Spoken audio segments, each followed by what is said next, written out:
Halo teman-teman, selamat datang di podcast TKTS. Tetap kritis, tetap santai.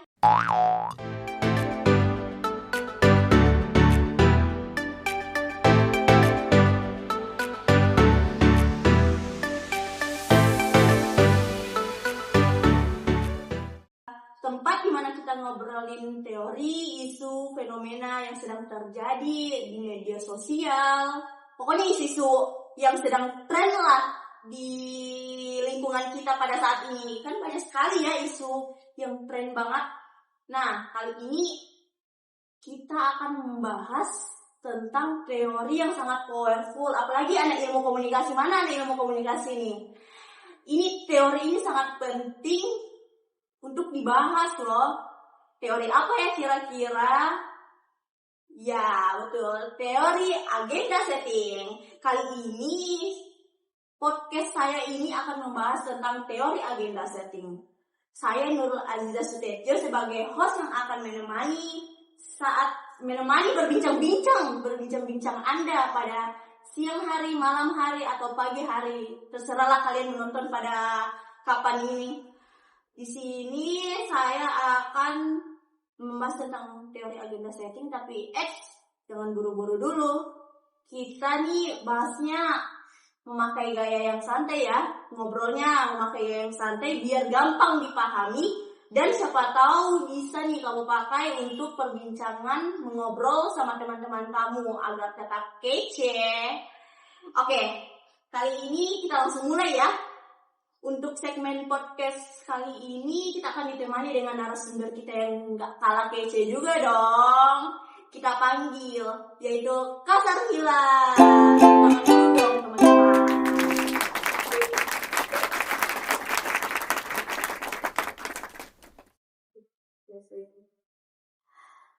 Halo Kak. Halo. Ini supaya lebih dekat. Ya Kak, ini aku panggilannya apa nih Kak? Kamila atau Sarmila? Senyamannya aja, senyamannya.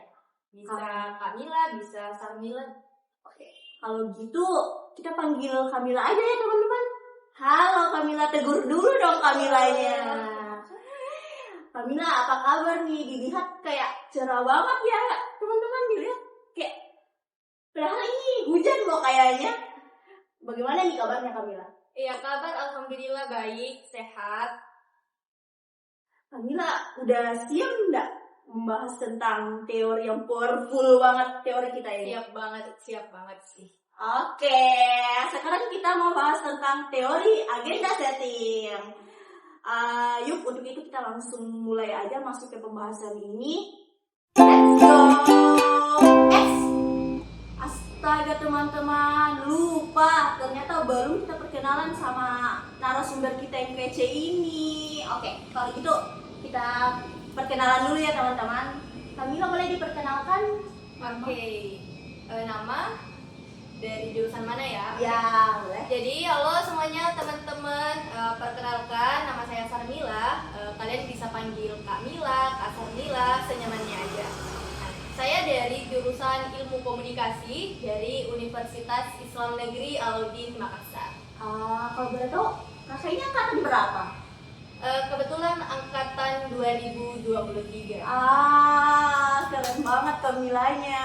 Betul Kak, kesibukan kakak sehari-hari ini apa sih? Kalau akhir-akhir ini ya kesibukannya cuma kuliah, kerja tugas paling ya seperti mahasiswa biasanya. Dilihat-lihat kayaknya banyak sekali ya tugasnya Kak. Ya alhamdulillah sejauh ini sangat-sangat banyak ya teman-teman. Pastinya kalian juga punya banyak tugas kan. Jadi jangan cuma diratapi tapi dikerjain, oke? Betul. Oke, teman-teman udah pada kenal kan sama Kamilanya? Pasti udah dong, udah dikenalin. Kalau gitu kita langsung masuk aja enggak sih ke apa pembahasannya? Boleh? Oke. Ayo, kita sekarang masuk betul-betulan nih ke pembahasannya. Oke, kita langsung aja ya masuk di teori yang kita mau bahas ini, teori agenda setting. Yang pertama saya mau tanyakan nih Kak, asal-usul teori agenda setting menurut Kakak Mila itu bagaimana sih? Oke, asal usul teori agenda setting ya. Jadi gini teman-teman, pernah nggak sih kalian itu ngerasa kayak media itu suka banget ngebahas hal-hal tertentu terus-menerus, sampai akhirnya kita jadi ikut mikir bahwa hal yang ditampilkan itu penting. Nah, contoh pas pemilu kemarin yang dibahas itu si calon A programnya ini, si calon B programnya ini dan sebagainya.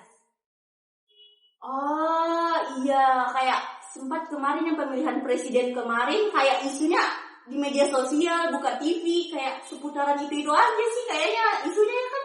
Iya, betul.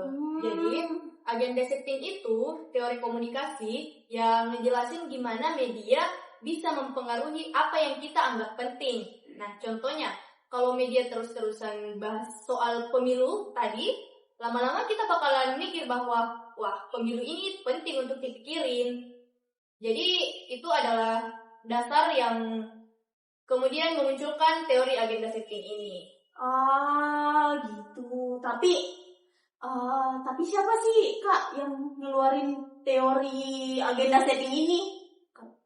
Oke, jadi dulunya teori ini pertama kali itu diperkenalkan oleh dua peneliti terkenal bernama Maxwell dan Donald Shaw pada tahun 1972, maaf. Jadi mereka ngelakuin penelitian yang terkenal banget pada waktu itu, namanya Capitol Hill Study. Nah, di penelitian itu dilakukan di Amerika pas pemilihan presiden tahun 1968.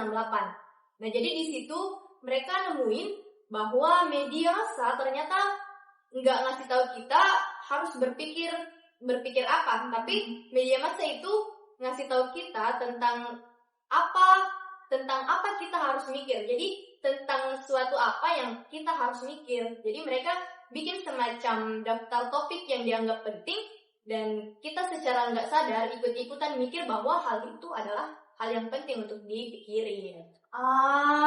Iya. Jadi kayak media itu kayak ngasih daftar topik buat apa yang kita pikirkan gitu, Pak. Iya, jadi mereka itu narik perhatian kita ke topik tertentu dan ya lama-lama kita menganggap hal itu adalah hal yang penting gitu. Oke, bagus banget teman-teman jawaban dari Kamila ini. Jadi kita tahu ya asal-usul dari teori agenda setting ini bagaimana. Oke, selanjutnya kita masuk di segmen 2 ya guys. Oke, pertanyaan selanjutnya sudah siap nih Kamila? Siap. Oke, kita lanjut ya teman-teman. Di sini nih banyak juga yang bertanya-tanya teman-teman kita di luar sana mungkin kayak apa aja sih asumsi dasar dari teori ini Kamila? Oke, asumsi dasar ya. Jadi semoga teman-teman paham ya, kita bikin sesimpel mungkin. Oke? Jadi asumsi dasar dari teori agenda setting ini, yang pertama, media itu nggak bisa ngontrol apa yang kita pikirkan, tapi bisa ngontrol tentang apa kita harus mikir. Iya, jadi gitu. Artinya media punya kekuatan untuk mempengaruhi isu atau topik apa yang menurut kita penting tanpa harus ngasih tahu kita harus berpihak ke siapa. Nah, jadi semakin sering suatu isu muncul di media, semakin besar kemungkinan kita bakalan mikir itu penting. Contohnya, kalau setiap hari kita lihat berita tentang COVID-19, kan? Contohnya kemarin pas pandemi, lama-lama kita pasti bakalan ngerasa bahwa isu COVID-19 ini adalah isu yang sangat penting, iya kan? Betul. Iya. Jadi gitu. Oh iya, dulu juga ingat pas zaman COVID-19 itu sekitar 2000 berapa sih? 2019 kan? 2019-20. Ya, sekitar 2000 begitulah kira-kira. Kayak semua berita atau media sosial, buka TikTok, buka Instagram, buka TV, siaran berita, semua seputaran COVID-19 Kamila. Ya. Jadi gitu. Nah, intinya media itu kayak editor topik. Ya, editor topik dalam pikiran kita. Nah, jadi mereka milih topik-topik yang bakal nongol terus dan lama-lama kita bakalan merasa topik itu yang paling penting untuk dipikirin dan diperhatiin. Gitu. Betul nih teman-teman, aku ingat juga yang pas COVID-19 itu. Karena berita suruh kita waspada untuk pokoknya ada sampai pakai masker terus itu teman-teman. Sama karantina mandiri kan? Ya betul. Akhirnya kita waspada banget. Jadi orang-orang juga yang terkena isu itu jadi waspada banget. Iya. Betul kan. Sampai sini teman-teman paham nggak sih tentang teori agenda setting ini? Ya semoga paham ya teman-teman. Oke, selanjutnya kita ke segmen 3. Di sini nih, bukan teman-teman sih yang kepo, lebih tepatnya saya sih yang kepo ini di sini. Menurut Kamila nih, teori ini juga punya level-level kan ya? Iya, jadi gini ya. Di dalam agenda setting itu ada istilah level-level. Nah, level pertama itu tentang isu. Jadi seakan-akan media itu bilang isu ini loh yang penting. Jadi media itu yang level pertama itu intinya media seakan bilang isu ini loh yang penting. Jadi dia memunculkan isu tersebut dulu. Kemudian ada juga level kedua. Nah, level kedua ini lebih dalam lagi. Jadi media itu bukan cuma nampilin isunya, tapi juga gimana media membingkai atau mengemas isu itu. Misalnya, bukan cuma kayak tadi pembahasan kita COVID-19 ya. Jadi misalnya bukan cuma ngomongin tentang COVID-19, tapi juga gimana mereka nunjukin orang-orang yang terkena COVID-19 tersebut, dan kemudian buat mereka di karantina sama masyarakat lain. Atau contohnya COVID-19 ini buat kematian di Indonesia itu semakin naik ya, semakin banyak kematian yang terjadi di Indonesia ini karena COVID-19. Jadi itu kayak semacam cara media untuk ngemas isu itu ya Kak? Iya, jadi dikemas serapi mungkin gimana supaya halayak itu tambah terpengaruh ya. Betul. Iya, betul. Ya itu pertanyaan dari hati saya sendiri ya teman-teman sebenarnya, karena saya kepo banget nih tentang itu. Jadi kayak pertanyaan-pertanyaan di pikiran saya sekarang sudah terjawab banget. Iya. Terima kasih Kamila ya. Iya, jadi istilah itu biasanya istilah pengemasan itu nanti berkembang jadi framing teori. Nah, tapi awalnya dari level kedua agenda setting dulu. Jadi dari situ kemudian muncul istilah framing. Kayak apa yang saya belum mengerti, akhirnya saya mengerti ya setelah mendengar dari ungkapan dari Kamila ini. Bagus banget. Terus kita lanjut lagi nih. Selanjutnya saya mau bertanya nih Kamila. Pertanyaan paling penting sih ini menurutku, sekarang kan media bukan cuma TV dan koran. Sekarang ada medsos, algoritma, bahkan influencer juga kayak semakin booming banget lah di kalangan kita sekarang, di era kita sekarang kan, era Gen Z lebih cepatnya. Apa teori ini masih relevan nih menurut Kamila dengan era kita yang sekarang dengan bermacam media baru? Jadi ya benar banget ya, kita sekarang hidup di zaman media sosial. Dan tapi meskipun semua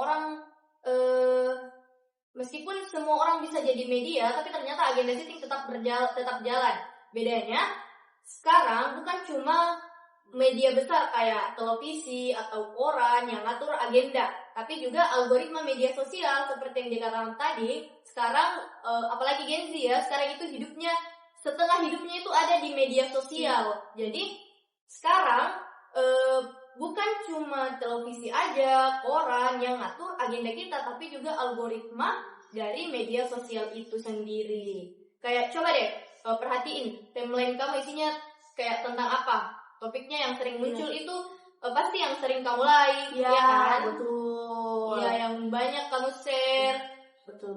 Contohnya selalu nge-share kayak tren-tren velocity, ya kan? Nah, pasti yang bakalan muncul itu tentang velocity. Ya, aduh, betul banget nih Kamila. Pasti kalian juga kan gitu.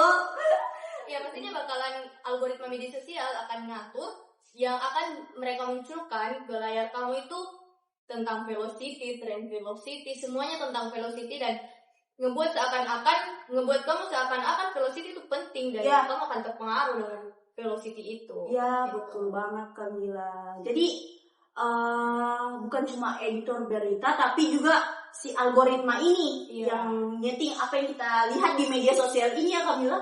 Iya, jadi media sosial, algoritma, agenda setting, semua itu membentuk persepsi kamu tentang hal apa yang penting. Jadi padahal bisa aja kan velocity itu sebenarnya bukan hal yang penting, tapi karena itu selalu itu yang muncul, ya pasti kamu ngerasa hal itu penting banget nih, saya harus ikut nih. Ya, betul. Stay tune dah sih, betul banget Kamila. Astaga. Oke, jadi di sini mungkin kita masuk di segmen penutup aja ya. Mungkin sudah lewat banget nih waktu podcast kita. Di sini benar banget ya teori dari Kamila, penjelasan dari Kamila yang tadinya saya belum tahu, saya sendiri sebagai host tadinya belum tahu, sekarang sudah tahu. Teman-teman, semoga dimengerti ya apa yang kita jelaskan pada saat ini, pada sore hari ini. Menarik banget. Jadi kesimpulannya yang bisa saya ambil ini, yang bisa saya catat tadi, teori ini lahir dari MC Combs dan Shaw. Fokusnya bukan maksa orang mikir A atau B, tapi ngasih tahu topik mana yang layak dipikirkan. Terus relevan banget sih di era digital kita yang sekarang ini, era kita yang Gen Z ini, teruntuk kita berdua ya teman-teman maksudnya. Karena sekarang agenda juga disusun sama algoritma dan pengguna medsos. Iya, jadi teori agenda setting ini makin keren lagi karena bukan cuma berlaku di media massa seperti konvensional, tapi juga di dunia digital sekarang kan, di media algoritma dan bahkan influencer bisa jadi bagian dari penentu agenda kita. Betul sekali teman. Nice. Jadi buat kamu yang suka scroll TikTok lah pokoknya, itu jangan keseringan velocity ya teman-teman. Nanti isi FYP-nya semua velocity semua itu karena algoritma. Agenda setting. Oke, bisa ya.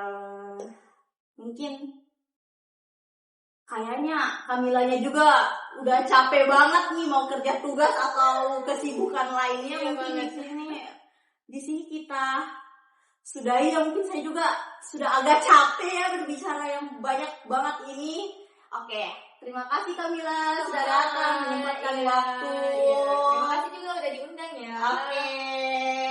Oke teman-teman, beri tepuk tangan dulu dong untuk Kamila kita.